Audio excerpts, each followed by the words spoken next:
Hey everyone, and welcome to the Uncorked Corner podcast.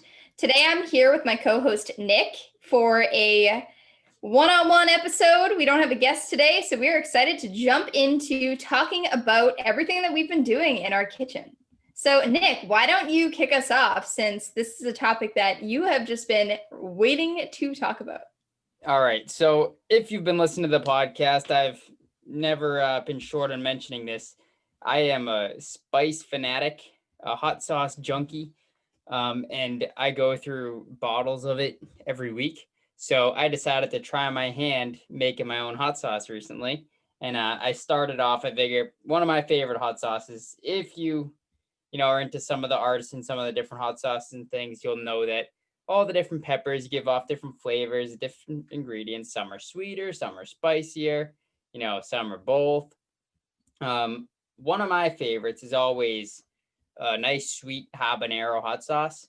If a popular one that you can find at most supermarkets, if you're looking for something kind of similar, would be the sweet habanero from Cholula. That's a really good example of a commercial one that has that flavor that I'm talking about that you can get pretty much anywhere. And they also have one that's chili garlic. So the one that I made was kind of a hybrid of those two, because those are two of my favorites that you can get on the commercial scene there. So the one that I made has sweet habanero peppers. I used orange habaneros. You could also use red. I don't think it will affect the flavor at all, but it will affect how it looks. So mine's definitely a lighter orange color. There were 20 cloves of garlic. I used about 10 habanero peppers, 4 cups of white distilled vinegar, and then I believe it was a teaspoon of salt that went into that, and 3 teaspoons of Worcestershire sauce. And I hope I said that right, because I probably didn't. But Was this your own recipe, or was this a recipe that you followed? this is a recipe that I followed from chilipeppermadness.com. Sounds legit. I believe that was the name of it, but they have all different hot sauce recipes, and they have, this was one of their easier ones that I found. It fit the bill of the flavors I was looking for. It did create many, many pepper fumes in my apartment. My girlfriend ended up leaving the room crying because the pepper was so bad in the room. It wasn't too bad for me. I can relate. But I guess while you're working out and you're heaving and puffing and you're sucking in a bunch of those fumes, is probably a lot worse than just standing in the kitchen working with it. So basically, what I did was I roasted the peppers in the oven. It was like 425. I did it for about 15 to 17 minutes. They were in the oven, following their recipe. I ended up having to pull them out. They were a little bit overdone for what I was looking for. But I pulled them out. They still worked. Boiled up or I should say, I chopped up. Oh yeah, there's onion too. I chopped up all the onion and garlic, threw them in the pot, simmered them up, get them nice and aromatic, as people like to say. And then I added the other liquid ingredients, sauteed it, boiled it, or brought it to a boil, then simmered it for 20 minutes. Then the peppers went in for another 5 minutes after that. Then it all went into a blender, got blended up, the beautiful Ninja blender that Bianca gave me. And then I threw it all back in the pot, simmered again, kind of cooked it down a little bit so it was the right texture. And it came out absolutely delicious. It made 3.5 cups worth of hot sauce. I measured it out using, standard glass Pyrex. And I am about a third of the way through that. And I made it on Sunday. That's a little concerning. I will say, though, Chili Pepper Madness is also the guy that I got my pickled jalapenos from. So we might have to do a little roundup of his recipes, because I've definitely done a few of them. Wow. Yeah. Once we try a few more, maybe we could try to get him on here too. And I can relate to Alex, because for everybody who has never cut into hot peppers without gloves on, never cut peppers without gloves on, I learned this the hard way. I thought I was going to be fine. I didn't think anything of it. They didn't smell too spicy. They definitely were spicy, because I did try a few. I was scraping the insides of the peppers out with my bare hands, and I had absolute terrible burning fingers under my fingernails. I tried everything. I tried the milk, I tried the dish soap, tried the silver stainless bar. I tried so many things, and it took almost a full week to fully get rid of the awful feeling in my fingers. It was when Paul walked in, the kitchen must have smelled so strong like pepper. It was like you would have thought he walked into a wall. Like I couldn't believe his face. It was hilarious. But it's a great prank to pull on someone if they don't like spicy stuff. You just make a salsa or pickle some spicy peppers and let them walk in the house. Seems more like torture than a prank on this spice. That's taking it a little far. It's an ambiance. I mean, it's its own hot and spicy, you know. What you didn't mention is how they turned out. Have you gotten to eat them yet, or how long do they have to sit in the, that pickling juice? Oh, however you do that? Yeah. The spicy peppers, we actually, the really hot ones, once you pickle them, they're not as hot. We tried a couple. They are definitely still spicy, but they're not nearly as spicy as they are when you first, try them raw, because they have sugar and vinegar and all different other things mixed into the pickling spice, and it absorbs some of that water too. But also the pickled, we've been pickling like crazy over here. For anyone who follows us on Instagram, you've seen our pickling jars. We have pickled real pickles. So we've done pickles. We've done sweet onions, which are so good. And we've also done the sweet peppers, which are my absolute favorite. They're incredible in sandwiches by themselves, really on any dish. We put them on calamari. They were What are awesome. you referring to, like a yellow, like pepperoncini, or like a banana pepper, like an Italian one? No, those are different. They sell like a mixed bag with like the three red, orange, and yellow peppers. They're called like sweeties or something like Are that. they like this big? They're like, yeah, little nugget peppers. A little bigger than Tiny. a quarter, kind of wrinkly looking? No, those are the spicy ones, I think. Those are habaneros. No, those were in our hot peppers. Got it. The sweet peppers are different. And I didn't know. I've never heard of a sweet pepper. All right, I guess we're doing a blog on peppers then, because I think have to deep dive. We got to get into this pickling stuff. It's so good. My last run in with pickled peppers was eating basically a whole jar of pickled jalapenos on the way to our Vermont trip, and I had a bad run in on the side of the road after that. So I got to stay away from the pickled peppers a while. It gets dangerous, but I mean, eating a whole jar is a little over the top. But then again, so is eating a third of your freshly made hot sauce in a day. So, That's fine. I've been completely regular. You've got a track record. Just for pickling purposes, though, you got to get the mason jars. You got to get just white vinegar. Definitely an affordable hobby. It's also a very tasty one. And I would say our absolute favorite so far is the pickled red onions. We put them on everything, like everything. And the pickled jalapenos are great. That's Chili Pepper Madness. He's my guy. I got my recipe there. But the pickled red onions, absolutely outstanding. We put them on everything. Did you put the pickled red onions on your tacos that you made the other night? I have put them on tacos. I actually put fresh red onion on my tacos last night, but Paul used the pickled red onions because he loves them. So that's the tradition. Whenever you go to a Mexican restaurant, I feel they always throw those on the tacos that I get. They're pretty much nice good flavor on anything. Yeah. Mm-hmm. But we've been outside of pickling. I mean, again, anyone who's seen our stuff, we're making all sorts of things. I think I was trying to do that dry January, so I haven't been drinking as much. So I've just been eating and overcompensating in that department. So, I've got my lots of new hobbies. I've got my Aero garden going. The mini jalapenos are really coming along. They're popping up. They're starting to sprout. And, hopefully pretty soon, in a few months, we'll have some good peppers that we can eat and start trying to pickle or turn into some more good hot sauces. So I'm excited for that. Definitely a lot of peppers in my future, along with my bonsai trees and basil and mint. So turning this apartment pretty green pretty soon. So excited for that. So outside of hot sauces and peppers and things, I know there's another little foray in the kitchen that we've both gotten into and have experience with recently, and that's making bread. Now, I'll be honest, I've been slacking. I went like a week and a half hard. I made a whole bunch of bread, froze some of it, and then I stopped, and I haven't made it in probably over a month now. We are the COVID era bread making people, because that was a fad. It was like people bake bread for all these times. Yeah. But then COVID hit and everyone was a bread maker. So we're part of that COVID crew. We are part of that crew. This time. I don't know. I kind of did it with the fleetingness of any normal New Year's resolutioner, and I made it and then just gave up after a week because my sourdough wasn't turning out as I had expected. And, but I will say the no knead dough, the King Arthur recipe that I originally tried, came out fantastic. I did that one 3 times, and that was wonderful. And I also experimented and did a little bit of that brown bread that's at Cheesecake Factory. I found a recipe kind of mimicking that online. It's almost like a honey wheat.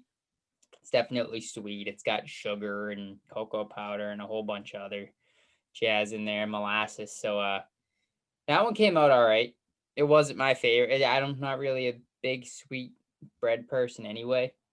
I'd much rather have like pepper or olives or something in it. So it wasn't really my thing, but Alex liked it, and it turned out well, cooked well. We got a couple big loaves of that, and we tried our hand making 3 little mini baguettes of it, and yeah, it was fun. We got our Dutch oven, and we definitely plan on using it more. So hopefully we can get some more variety into our bread life pretty soon. I haven't used the Dutch oven yet, but now we're getting our 9 quarts, so we'll be using it for the bread. And I've made that one that you've made, but also the olive bread. So good. And then my favorite that we made, that was also the biggest pain in the ass to make, was the scally bread. And that was because you have to remember how to braid, and I'm not like one of those girls that's up braiding my hair. So I had to braid the scally bread and re-teach myself how to braid it. And that was a whole process, but it was so worth it because the bread came out phenomenal. And if you like sesame seeds, it's like the nuttiness and crunchiness of the sesame seeds. Ugh, scally bread is just the best. Tell me a little bit more about how you made that olive bread. That's something that I definitely want to try, and I'm sure a lot of our listeners are interested in giving a shot. I know if our parents are listening, they got their new bread maker, and they're going to probably want to try it out. So tell me how you got the olives in the bread, and how does it compare to making the no knead loaf, for example?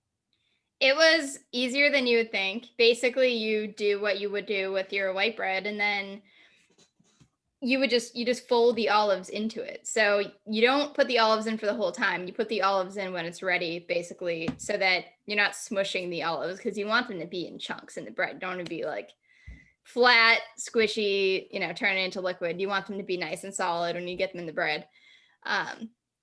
So it's a lot easier than you would imagine. I think that's the case with a lot of these flavored ones. We haven't done too many, aside from like some cheddar breads and biscuits and stuff. But if you like olives, we did green olives because we ran out of Kalamata, but I would do a mix, like chop up a whole bunch of olives and do a mix, because I think it would be better flavor-wise. But you work with what you have sometimes, and I never think to look at the ingredients of a recipe. I'm famous for that before I make it. So. Or you could follow along with our booze theme, with our boozy resolutions, and use the Castle Valtrano martini olives. That would probably be pretty good in them too, with the vermouth. Only if I have a martini with it. What's stopping you? Non-negotiable. Nothing's stopping you. Go for it. Friday nightcap with a slice of bread. That sounds like my kind of Friday night. Perfect. While you're getting drunk, the bread will also keep you sobered up. That's what we all need. That's right. It's perfect. I mean, it's made to be. This is the new thing. We're starting the 2021 trend. It'd be the worst martini bar ever. We're gonna start. Everyone gets a martini and a slice of bread. It's our food. We just got one of those like mixed baskets of different breads. I don't even know if you do that. You keep the one bread, keep it simple, make sure it's good. Oh man. So I know I got myself a kitchen gadget. I had a gift card. I ordered it, picked it up yesterday, got to try it out, and I'm really excited about it. And I'm excited to practice with it and get good with it so I don't ruin all of my stuff. But I wanted to get into something you want to talk about. That's our favorite kitchen gadgets and utensils. Must-haves in the kitchen. Now, we're going to exclude pots, pans, and things like that you need, like So big almost all of cookware. mine. That's not a gadget or a utensil. That's cookware. I'm talking something that you hold in your hand, whether it's something weird that's for a very, very unique, specific purpose. Like I know, all right, so I'll use this as an example because I know it's not going to be your pick and it's no one's pick because they're the worst things in the world, but a garlic press. They don't work. You use It's them, unnecessary. You just cut your garlic right, up. and when by you try to itself. use them, you squeeze it and your garlic just ends up all mushed in this big mess, and then half the garlic's all pressed and stuck on the inside. The unpopular opinion. But Nobody anyway, wants a garlic press. I use that because I know you're not going to have it on your short list of favorite kitchen gadgets, but that is what I'm talking about when it comes to gadget.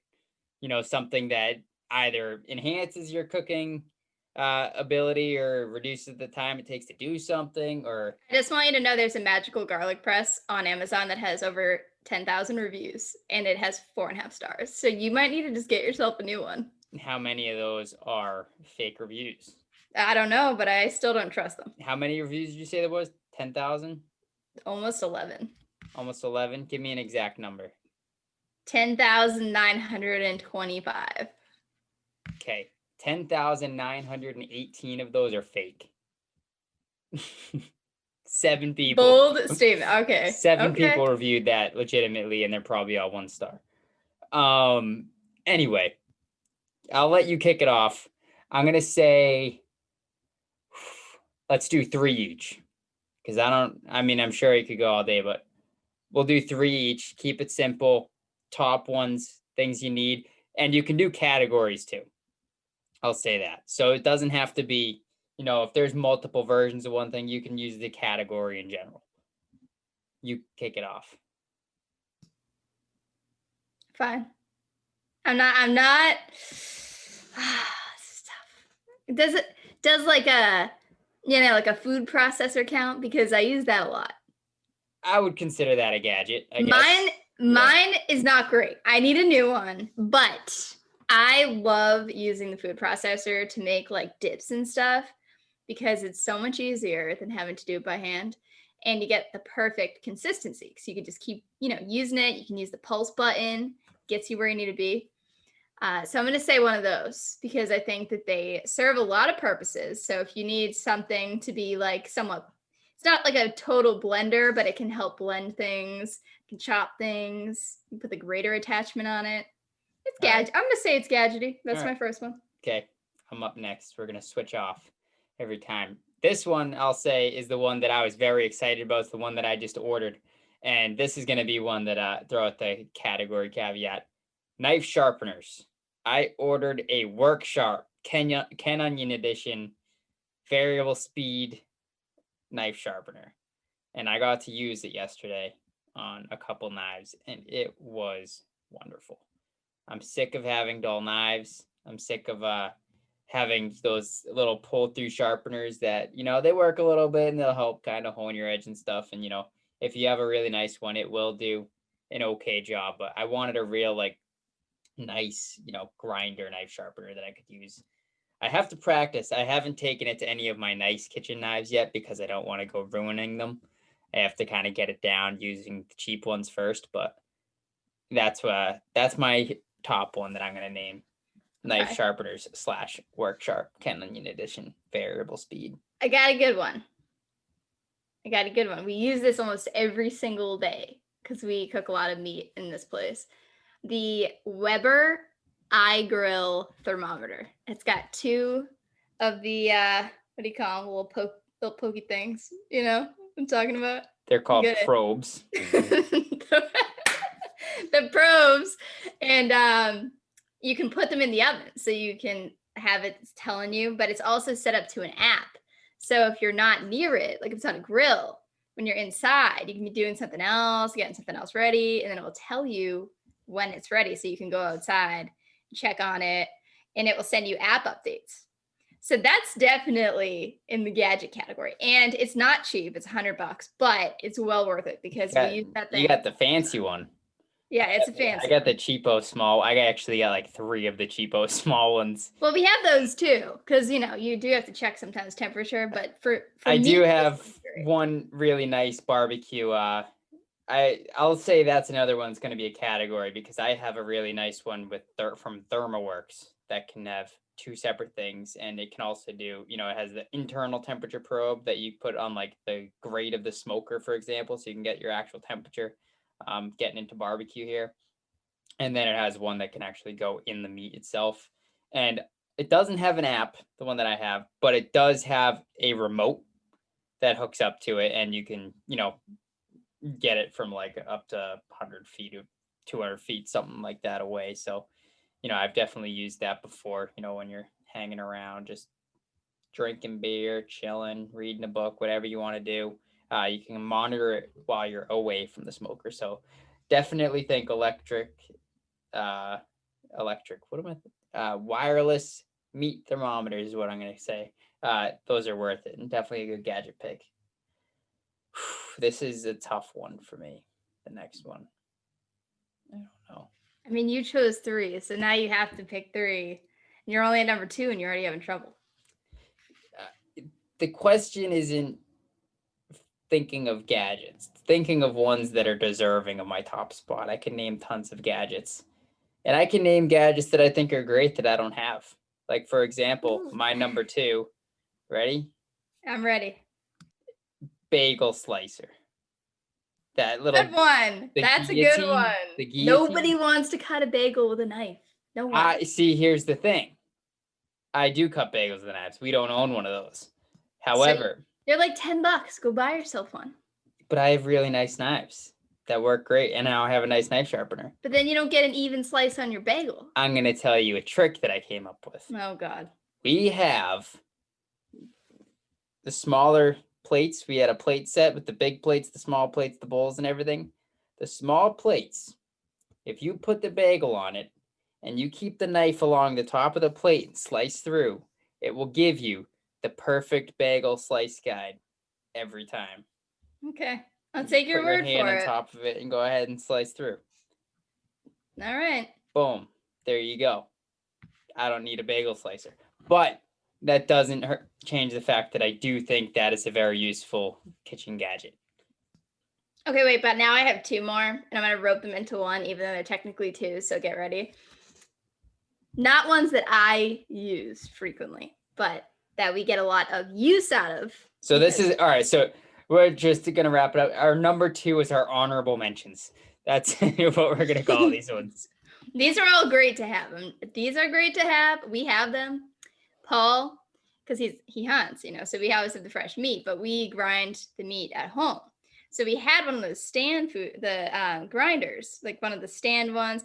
Then his aunt got us the KitchenAid one that attaches directly. And now we're talking, you need a KitchenAid to be able to get this one. So just, if you don't have one, just ignore me. But it attaches right to the KitchenAid and it puts it right in the bowl for you. So it just like streamlines the process, makes it way easier. It's great quality.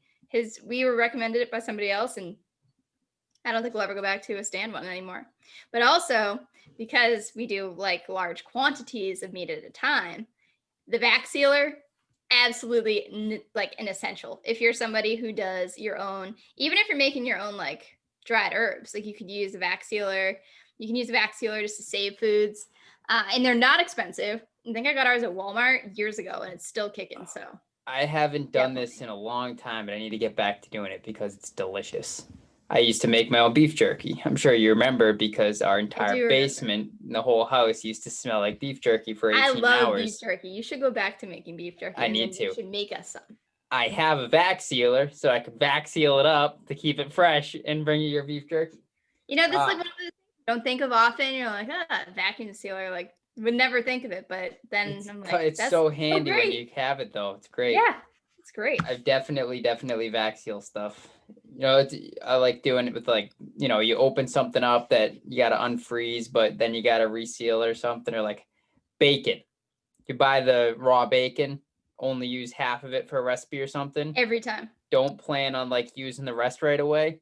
Vac seal it up and freeze it. Problem solved. You're not getting out of your number 3 here. You still need another one. I got my number 3. My number 3 is, now I'll give a brand because I have it, but I'm sure there's plenty of different ones that are perfectly serviceable here. Panini Press. Oh, I want one of those. So we have the Press every sandwich you ever make. yeah, so we have the Cuisinart one, and you can either use, you can have it, one side has the little grill grates on it, the other side's flat. I think it's reversible. You can do either way. But the sandwiches that you can get when you use like a real panini press, they end up coming out amazing. As you know, I like to make my Cubans. There's plenty of documentation there on that.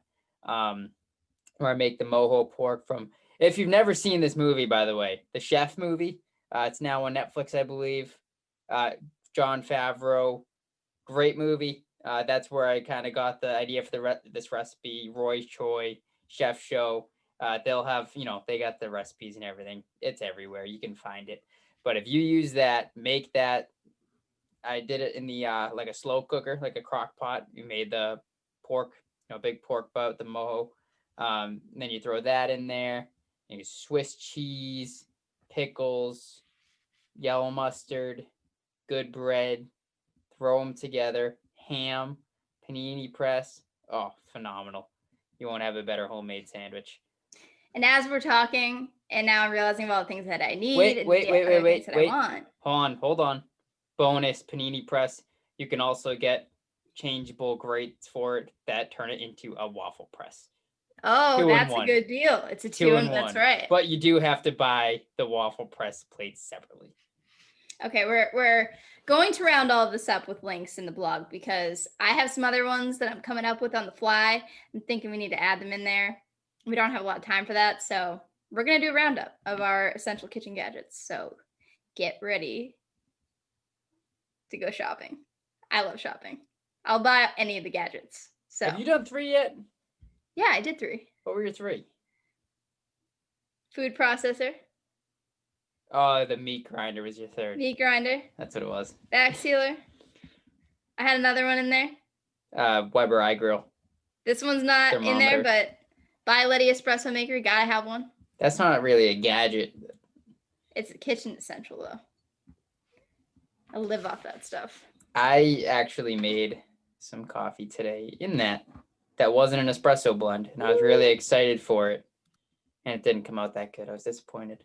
You got to use an espresso blend coffee. Well, I was trying. It was one of those like pre-ground store ones that are super finely ground. So I'm like, all right, this could still be good. It's that Cameron's Coffee Company, the toasted southern pecan flavor, and I was like, pecan espresso, that could be pretty good. Was not. Too kind of, I don't know. I think it's probably because it's overly processed or something when it comes through with the espresso and it's too rich. It just didn't have the same flavor. Delicious in a drip. I will say, when I do that one with the drip coffee, it works out really well, but I wouldn't consider that a gadget. Fine. That's it. That ends the roundup then. Roundup over. I gotta go buy all the stuff now. Do you not have most of it anyway? What are you missing? I need a panini press. Yeah. Panini press isn't essential. The only thing I will say is it's great when you need it. Otherwise, it takes up a shitload of room. Yeah. In the back corner of a cabinet. I don't have space for it right now, so. We have it tucked away in like a deep, dark, dusty corner of a cabinet, and we just have to take it out when we need it. But it deserves that counter space, That takes up a lot of space. Thing's big. It's like a little tank. Wrap it up there. All right, everybody. We're not going to do our typical outro here. I'm just going to tell you, don't forget to subscribe, rate, and review. Follow us on whatever podcast platform you prefer. Check us out on social. Look out for that blog. Look out for the blog. Check out our website. Get on our Etsy. You can get some cool Uncorked Corner merch if you're interested. I know we've had friends get them so far. The Uncorked Corner beanies are a big hit. Coasters, anything you can imagine on there that you might want. That's Uncorked Corner. So get on there. I'm looking forward to getting mine because I'm slacking. The beanie. I'll be wearing a beanie. I'm gonna wear it in the episodes. I got my beanie on. I got my new snowboard goggles in today, so gonna rock that beanie on the mountain with my goggles. Be nice. Love that. Although, yeah, I'll have to try to find a color scheme that works well. Red doesn't really work well with, green and orange. I look like a Christmas tree. But anyway, thanks for listening. To those who are celebrating Dry January, good luck. I've already failed you. I got my glass of water here. Cheers, Bianca. Cheers.